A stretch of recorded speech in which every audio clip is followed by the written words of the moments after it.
I'll open by saying this, Ryan. Horror is like my genre. I am such a fan of all forms of horror, and the creature feature is one that I particularly love. And I'm curious to know because obviously, it premiered at Biff and it's now rolling out in the Australian cinemas, and it's also premiered in the US as well.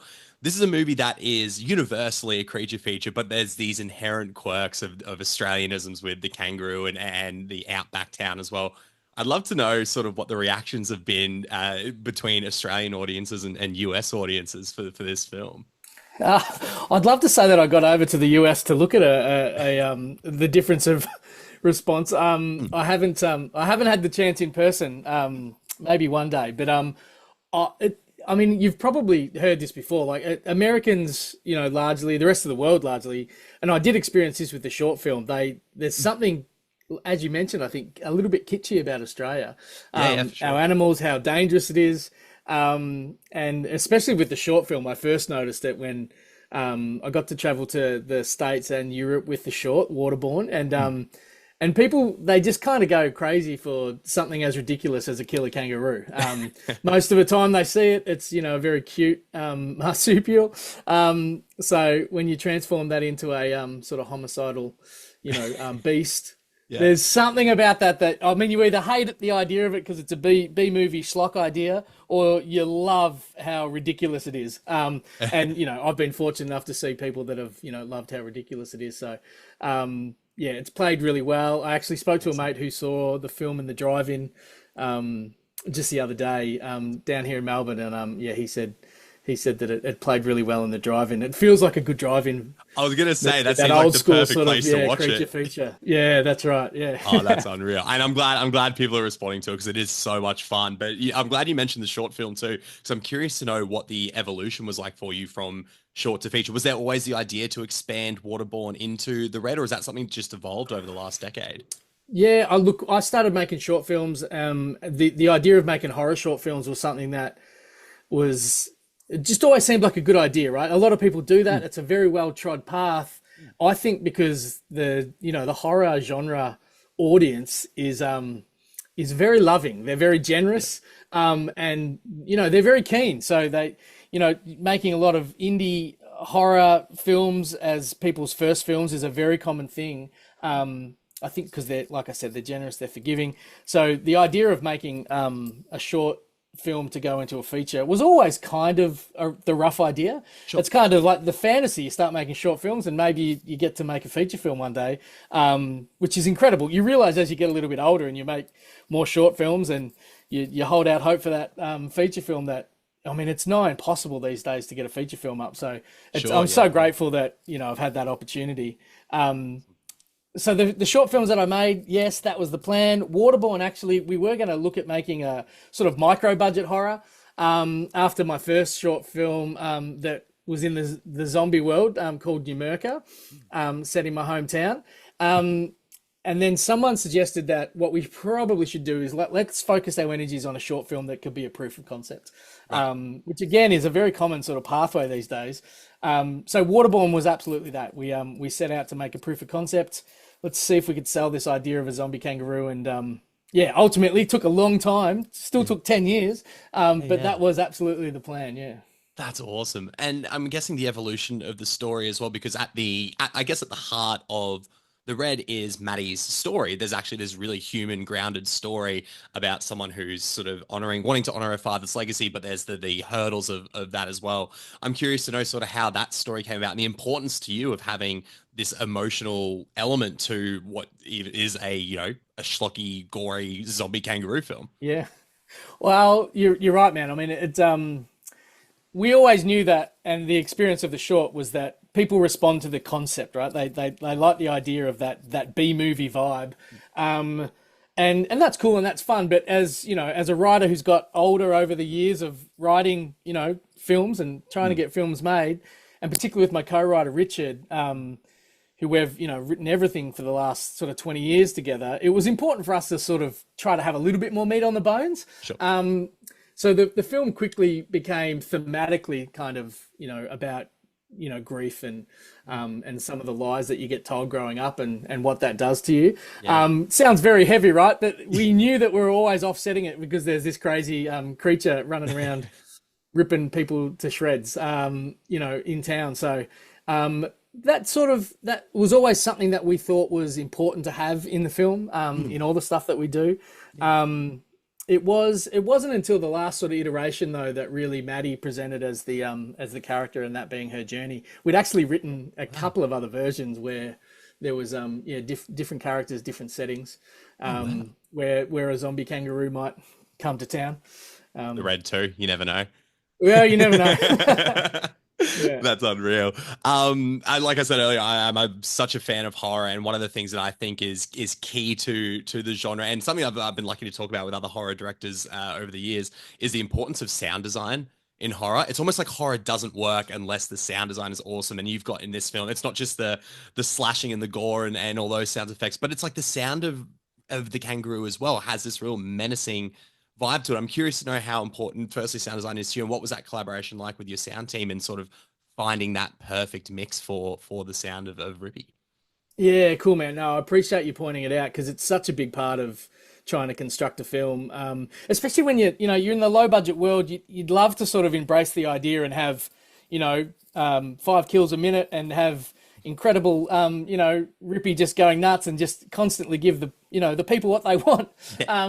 It's not always that easy. I mean, people would get sick of that after a while as well, but so a big part of horror filmmaking, I think even indie horror filmmaking more so, is about constructing that world and giving that sense of what's happening outside the frame. And sounds, your number one heavy lifting tool that you use. We worked with 2 incredible people on the sound design of this.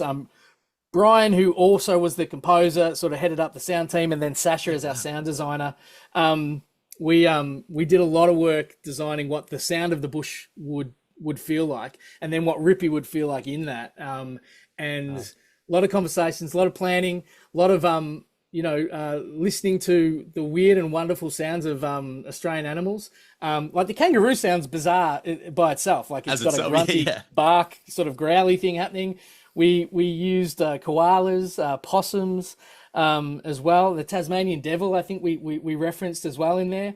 And just tried to create this sort of somewhat grounded sense of an animal, but also something that's twisted, in the lore of the film. He is, he's died and then reanimated. So that's going to do some things to your vocal cords as well. But we also use, like, Brian took this great recording of, I think it's the eastern koala. I really should check this because I've said that a couple of times now. I'm not sure of this crazy bird that's more up north. You may have recognized it. I'm down in Melbourne, so I hadn't heard it before. It almost sounds like this crazy monkey screaming off in the distance. I've heard that. Yeah, that's terrifying shit. Yeah. He said he woke up one night and went, "Oh, that's going to be really useful one day." So he grabbed his recorder and recorded it, and we got to exploit it in this film. So that's awesome. Yeah, it works, man. It was something we spent a lot of attention, put a lot of attention on, and yeah, I'm rapt that you noticed. It's great. Oh, it's awesome, man. It really just adds that. There's this level of just layer of substance of just creepiness that comes with some great horror sound design, and then obviously 100%. Do you have any that sort of stick out to you? Has there ever been a horror movie you've watched perhaps that you've just gone, fuck, the sound is great in this one? Oh man, I think they all do it really well, right? I'm just trying to think of recent. I don't want to call one out if Sure. not, but it is such a a important part of creating a mood and a vibe. Yeah, and horror movies have to do that, right? Like so much of it's what's going on in between the ears, and sound is such a powerful tool to sort of help that. So I love it. yeah. And I guess I would encourage anyone watching it, please turn it up loud. Yes. Well, go to the cinema, right? Watch it in the cinema. That's the way to do it. 100%. Yeah. And then on the other side of that, the important part is obviously the gore and the kills that you have in this film. And I love the use of practical effects and all the bodies that you rip up on that. And then obviously Rippy himself is CGI. So I'm curious to know what that balance was like for you as a filmmaker, especially on a first feature film, of balancing that visual and practical effects on a first time feature and blending the two together. Yeah, look, man, the hope was to do as much as possible practically. It always is because I think there's Yeah. something that people connect to with more than that. And to be honest, sometimes people are just put off by CG, and I understand that. I'm one of those people as well. What we found is that it's really hard to make a fully practical kangaroo, and Sure. to have that move and do the things, I'll and you say to certainly have it can't do train them. to have it do the things in this movie, it's kind of like that'd be impossible Exactly, almost. and you Yeah. can't train them to do it either. Not that we even tried. But So we sort of found ourselves wanting to lean into as much practical, and some of the stuff that's done there obviously is, the practical stuff really stands out. It's really cool, and adds a lot. And then, where we could, we used a lot of the practical stuff as reference, to be honest. We had different versions of, Rippy, to reference. So we got as much, of that material in the film as possible to sort of inform the CG. Yeah, so look, I learned a lot. I learned a lot in that Yeah. regard. We would have loved to have a bit more Rippy in there, but I think as I listen to more and more filmmakers, their experience of what they hoped for and then what they got is pretty similar. Like there's Sure. always a gap. Yeah. But we ended up with, what I hope is like just a bizarre idea that kind of like presents this story with a little bit of heart and a little bit of crazy. That's hopefully might make people think twice about camping around. Yeah, I love camping, and it's got me thinking. Once I hear that bird noise, that now I'm gonna think it's a fucking kangaroo Yeah, now. that should So freak you out. that'll Yeah, freak me out from now on. And yeah. I think you achieved that, man. Like I said, it's such a fun movie, but you do feel that heart in there as well. I'm curious to know, one of my favorite shots in the film was the match cut you do from the runner getting stalked by Rippy to Grant throwing the bloodied meat on the table. And I think that's such a great match cut. I'm curious to know if that was potentially inspired by any particular match cut, or if there's ones that sort of stick out to you in We cinema. didn't directly rip that shot off of anything that I was consciously aware of. Sure, yeah, that's we awesome. we certainly lent heavy in that previous scene of American Werewolf in London. Like I Yes. really I love that film, and we referenced a few moments in that film in this film, particularly with that kill. But no, that was always just one of those things that it was on the page. Richard, my co-writer, wrote that, and as soon as he wrote it, I was like, oh, it's kind of funny, but it's apt, and Yeah, yeah. it allowed us to, we just didn't have all the resources to show all the kills all the time. So it was a nice idea just to It was awesome. drum home a little bit of horror. It's a great. No, I love that shot. Oh, cheers, man. it kind of takes me back to the last question a little bit about how, like, I've read an interview, or I read someone do an interview with Spielberg about how he really, because obviously he had so many issues with the mechanical shark and Jaws, about how that kind of lent to the horror of the creature being like, we can't show it that much, so it's kind of scary. And now there's been this whole thing with directors since then about removing frames of their creatures because they're like, the less you see, the scarier it is. So I feel like it works in service of Rippy, like 100%. Yeah, thanks, man. I mean, look, it's always trying to find that balance. Yeah. We knew from the start, even on the page, we were writing it within that sort of Jaws Yeah. model, which is less is more. So yeah, no, I appreciate that. You think that works in some places, so